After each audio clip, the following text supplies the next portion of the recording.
Hindi sana ako magbi-video. Di sana kung bala kong mag-video, bibidyohin ko yung kanina, yung nandoon ako sa doktor, no?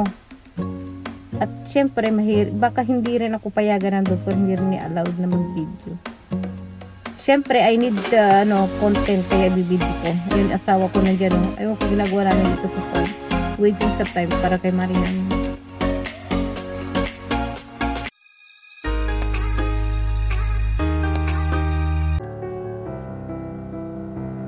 Ginagawa mo dyan. Today is 29. So galing na naman ako sa doktor. Mamagay yung mga katawan ko. Allergy, ewan ko anong nakain ko. Nanlapaka, parang mga kagat ng lamok. Ayan o. Yan yung petsa niya. Lagi na lang tayo nadudoktor. Ano ba yan? Ayan o. Yan, 29. April 29. Tapos, ewan ko kung anong inanong asawa ko. Nandito kami ngayon sa farm. Yung ginawa ng doktor is, in-injectionan lang ako. Ang sakit. 2 beses. 2 injection sa magkabilang puwet. Ang sakit. Yung kabila, tawag dito, hindi ko maigalaw. Hirap. Igalaw ng ko puwet ko. Ayan, plaster. Kaya kailangan talaga nakasasakyan. Tapos siguro nag-iintay kami sa time na matapos para diretsuhin na rin namin si Mariam sa tutor niya. Diretso na rin uuwi. Nandito siya. Nandito kami ngayon sa farm. Sa farm. Sabi niya babaka. Sabi ko masakit yung lubot ko.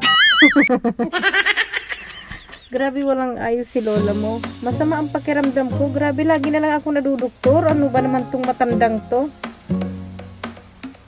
Lagi na lang, every week na lang yata na iiba yung istorya ko. Lagi na lang, nakakasawa naman. Diyos ko, Panginoon. Lagi na lang, iba lagi yung istorya. Iba ang nangyayari sa akin. Iba. Diyos ko. Ano ba yan? Pakikita ko sa inyo itong farm namin. Ito yung olive farm. Ito yung pinakamalaking farm. Bagong bili lang to. Videohin ko sa inyo. Sige, bababa tayo.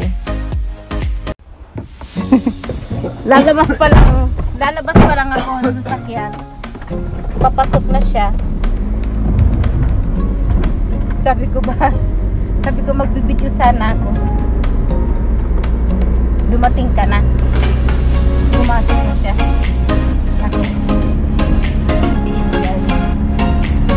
Sakit, naramdam ko pa rin yung injection sa akin hanggang ngayon. Grabe. Paano? Mabigat. 2 injection. Kabila ang pisngi ng lubot. Mas masakit yung bandang kanan. Grabe. Lagi na lang. Aywan ko ba? Every weeks na lang. Lagi akong may story yung nangyayari sa akin. Lagi na lang. Buti pa siya si asawa. Lagi sinadala sa tinday sa manggagaman. Laging sinadala sa tinday. Meeting kami kay Mariam ko. Daanan ko na si Mariam.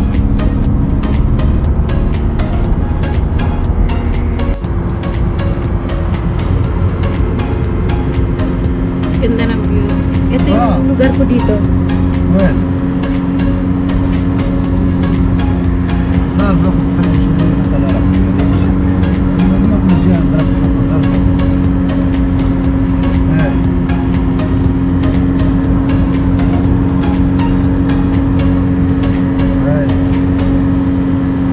Ito sementeryo.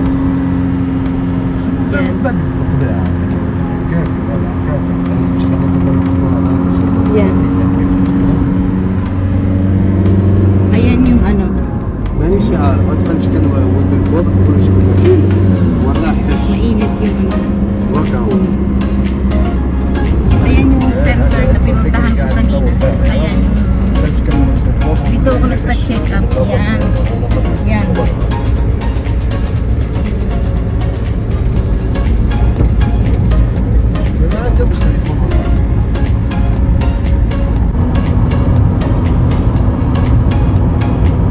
All these olive trees.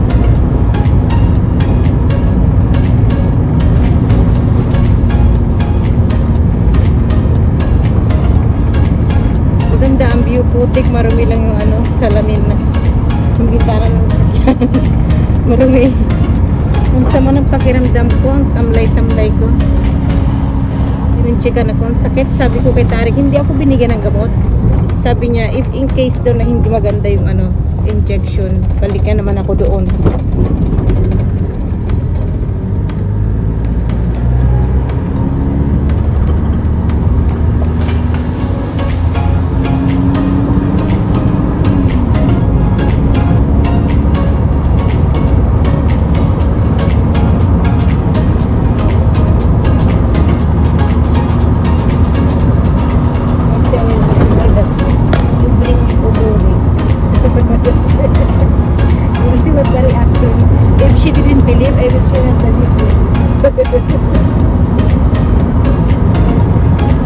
Ayan yung city namin. Yan, yung maliliit na bahay. Yung mga ano bahay na yan. Maliliit dito kung tingnan. At ipapakita ko sa inyo yung view nito pag dumarating sa hapon. Sa hapon view, papakita ko sa inyo. Yung view rito sa hapon.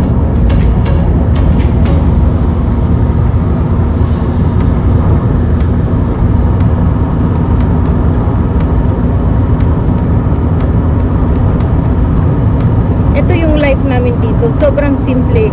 Siguro kaya warang maraming ano dito. Yung sakit na kumakalat ngayon sa buong mundo, di ba? Kasi yung kinakain ng mga tao rito is almost fresh lahat. Hindi almost, talagang fresh lahat. Pati yung vegetable, meat, lahat fresh. Kaya siguro hindi ganun. Kaya matitibay yung mga katawan ng mga tao rito. Ako lang naman linggo-linggo yung lagi nadudoktor. Ayun ko ba anong case ko?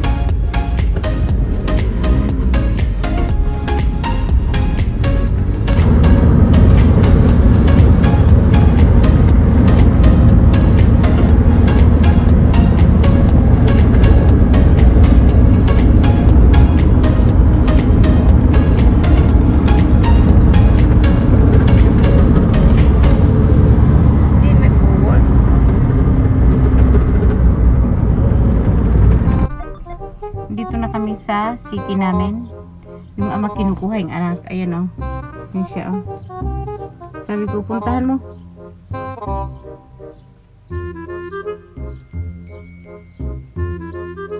Ba't ka na maglakad to?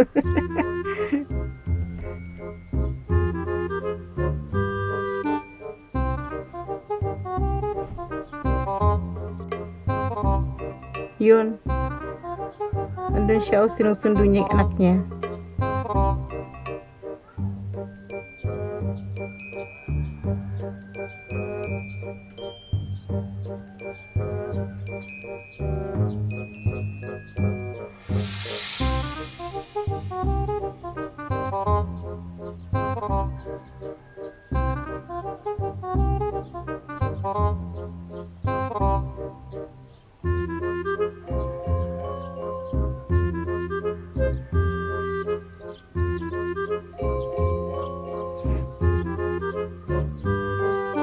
Tagal naman.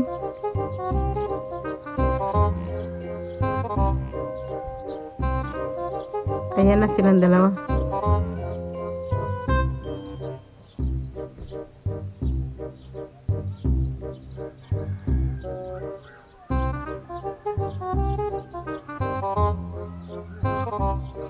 Yan.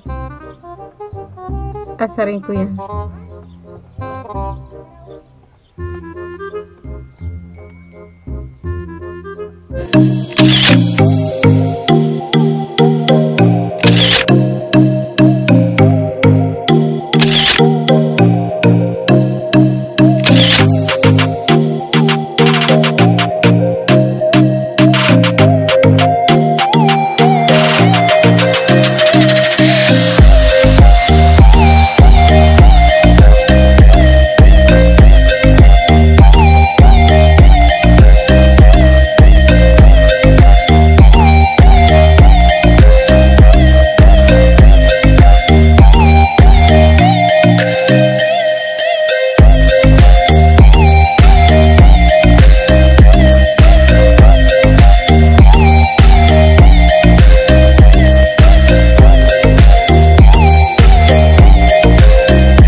Swear I won't forget this, why do I regret this? In my mind reckless, thoughts are feeling endless. Sitting up, I'm breathless, anxiety's infectious. I feel so defenseless, betrayed and embarrassed. I hate being open, I hate being broken. I feel like an ocean filled up with emotion. Anger ain't a potion, rub it on like lotion. I can feel it soaking, reopen, the scars have awoken. I can't move on till I let go. I feel so lost, never at home. Need to be strong, every breath hold. Cause I can't move on till I let go. I can't move on till I let go. I feel so lost, never at